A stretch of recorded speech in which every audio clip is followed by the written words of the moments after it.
नमस्कार, lead India के इस वीडियो में आपका बहुत बहुत स्वागत है। दोस्तों, आज के वीडियो का टॉपिक है कि क्या कोई मैरिड मैन या मैरिड वुमेन किसी दूसरे पर्सन के साथ में रिलेशनशिप में रह सकते हैं या नहीं रह सकते हैं।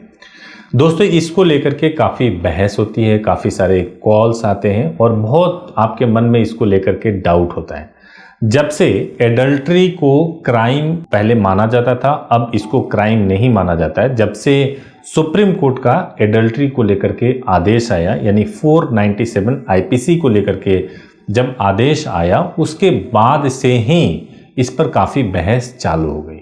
और ऐसा बहुत बार देखा जाता है कि जो कई मेल पर्सन होते हैं, जो मैरिड होते हैं, उनकी ऐसी प्लानिंग होती है कि वो किसी और के साथ में लिव इन रिलेशनशिप में रह लें, किसी दूसरे वुमेन के साथ में लिव इन रिलेशनशिप में रह लें।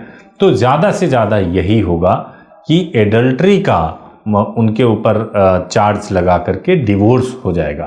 तो इस पे सही तरीके से क्या प्रोस्पेक्टिव है, क्या लॉ है और प्रैक्टिकली इसको कैसे अप्लाई होता है, ये मैं सब कुछ आपको इस वीडियो में बताऊंगा।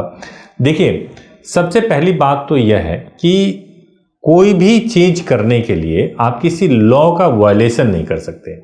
मान लीजिए कि ये तो कह दिया गया कि भाई एडल्ट्री जो है वो अब क्राइम नहीं है, यानी कि पहले ऐसा होता था कि एडल्ट्री में अगर कोई रहे, यानी कोई मैरिड वुमेन अगर किसी दूसरे पर्सन के साथ में लिव इन में या किसी शारीरिक संबंध में या कॉम्प्रोमाइज्ड पोजीशन में पाई जाती थी, जिनके बीच में किसी भी तरीके का सेक्सुअल रिलेशनशिप होता था, तो उस केस में उस व्यक्ति के खिलाफ केस हो जाता था, क्योंकि वो किसी मैरिड वुमेन के साथ में उसने सेक्सुअल रिलेशनशिप बनाया था।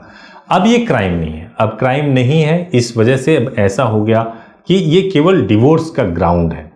तो मैं आपको ये बता दूं कि अगर आप मैरिड मैन हैं और अगर आप किसी और के साथ में लिव इन रिलेशनशिप में, किसी दूसरे वुमेन के साथ में लिव इन रिलेशनशिप में रहना चाहते हैं, तो दो सेक्शन है जो आपको समझना जरूरी है। 494 आईपीसी, यानी बाइगेमी का मतलब ये होता है कि अगर कोई विवाहित व्यक्ति उस विवाह को समाप्त किए बगैर, उस विवाह में रहते हुए अगर किसी दूसरे व्यक्ति से विवाह कर ले, तो उसको बाइगेमी माना जाता है, यानी द्विविवाह माना जाता है। और ऐसा करना अब भी अपराध के श्रेणी में माना जाता है। तो एक तो बाइगेमी। अब इसका लोगों ने क्या तरीका निकाला कि शादी नहीं करेंगे लेकिन लिव इन रिलेशनशिप में रहेंगे। अब लिव इन रिलेशनशिप में रहते हैं तो एडल्ट्री माना जाता है, एडल्ट्री को कोई क्राइम नहीं माना जाता है, इसके बेसिस पे डिवोर्स हो जाएगा।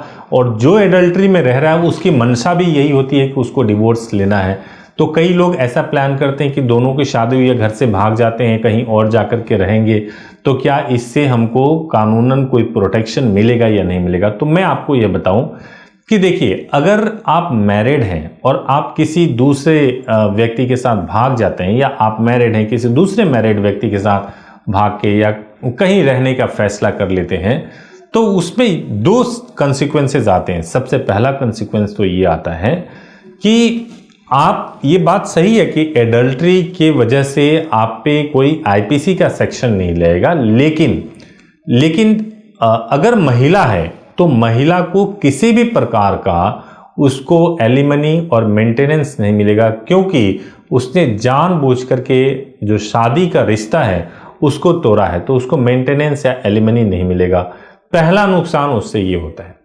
दूसरा नुकसान ये होता है कि कल को अगर उसी महिला ने उस व्यक्ति के खिलाफ, उस आदमी के खिलाफ जो उसके साथ लिव इन में रह रहा है या फिजिकल हो रहा है, अगर उसने ये आरोप लगा दिया कि रेप का केस कर दिया या मोलेस्टेशन का केस कर दिया, तो वो केस रजिस्टर्ड हो जाएगा और रजिस्टर्ड होने के बाद से जो है आपके खिलाफ कार्रवाई हो सकती है। सेकेंड चीज ये हो सकता है। थर्ड चीज ये हो सकता है कि अगर एज ए कपल सोसाइटी का एक बहुत दबाव होता है, अगर आप दोनों मैरिड हैं और आप छोड़ करके चले जाते हैं, कहीं और रहने लगते हैं, और आपके घर परिवार समाज के लोग जब आपके ऊपर दबाव बनाएंगे, धमकियां देंगे, उस स्थिति में अगर आप कानून से प्रोटेक्शन की मांग करेंगे तो संभवतः प्रोटेक्शन नहीं मिलेगा। अब देखिए, ऐसा क्यों है? क्योंकि हिंदू मैरिज एक्ट के मुताबिक जैसे ही एक विवाहित महिला या विवाहित पुरुष बिना किसी रीजन के अपने शादी को छोड़ दे और शादी को छोड़ के किसी और के साथ में रहने लगे, तो इसको भी क्रूएलिटी माना जाता है और उस पत्नी के पास अधिकार है कि वो आपके खिलाफ एफआईआर रजिस्टर्ड करा दे, एफआईआर अलग अलग सेक्शन में रजिस्टर्ड करवाया जा सकता है, जैसे डोमेस्टिक वायलेंस का केस हो सकता है, या फिर ये भी हो सकता है कि आपने उसके साथ में मार पिटाई की, कई दूसरे टाइप से भी आपके साथ प्रताड़ना हो सकती है। और कोर्ट के समक्ष आप मोरल ग्राउंड पे किसी भी तरह की कोई बात नहीं कर पाएंगे और आपके केस के जीतने की संभावना बहुत कम रहेगी। तो इस क्वेश्चन का आंसर ये था कि अगर कोई मैरिड पर्सन किसी के साथ रहना चाहे तो कानूनी रूप से क्या दिक्कत हो सकती है, ये मैंने आपको बताया। अगर आपका कोई स्पेसिफिक इस तरह का कोई क्वेश्चन है तो आप हमारे हेल्पलाइन नंबर पर बात कर लीजिएगा। सुबह 9 बजे से लेकर शाम को 8 बजे तक 8800444555 है जो हेल्पलाइन नंबर है, और वेबसाइट है leadindia.law पर जरूर विजिट कीजिएगा। और भी बहुत सारे आप क्वेश्चंस पूछ सकते हैं, वहां पे फ्री में आपको जवाब। Thank you so much for watching this.